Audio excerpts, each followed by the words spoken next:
You ever met somebody that is overly fascinated with spiritual warfare? Or more specifically, have you ever met somebody that thinks that everything that happens is spiritual warfare and is constantly expecting bad things to happen?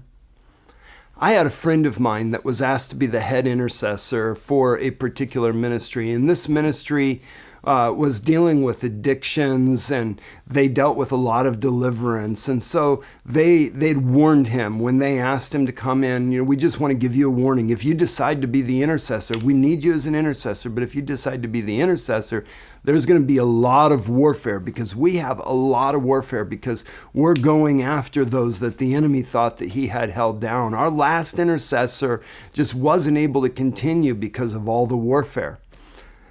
Now, this warning came, he heard it, he prayed, he felt like God said that he was supposed to be the intercessor for this ministry. So he begins to do that.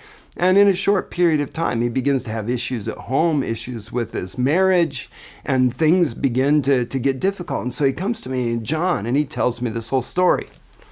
And I said, well, got a question for you. You expected there to be warfare when you took this on, right? And he goes, well, yeah, I did. I said, well, that's your problem.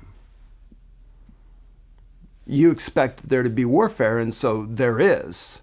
How about this? How about you expect there not to be warfare? Actually expect the power of God to be bigger than the warfare. Instead of expecting bad things to happen, expect good things to happen because you're being faithful.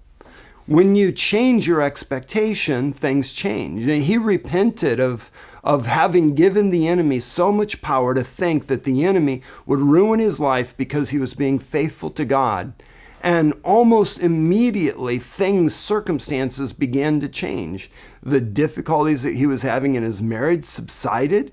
The other issues that he was having, that there was an immediate change because he changed his mind. His expectation went from an expectation of the enemy bringing bad to an expectation of good. What are you dwelling on? What are you expecting on? Because faith is an expectation of something to happen. And you can have faith in the enemy or you can have faith in God. And personally, I want to have a lot more faith in God than I do in the enemy.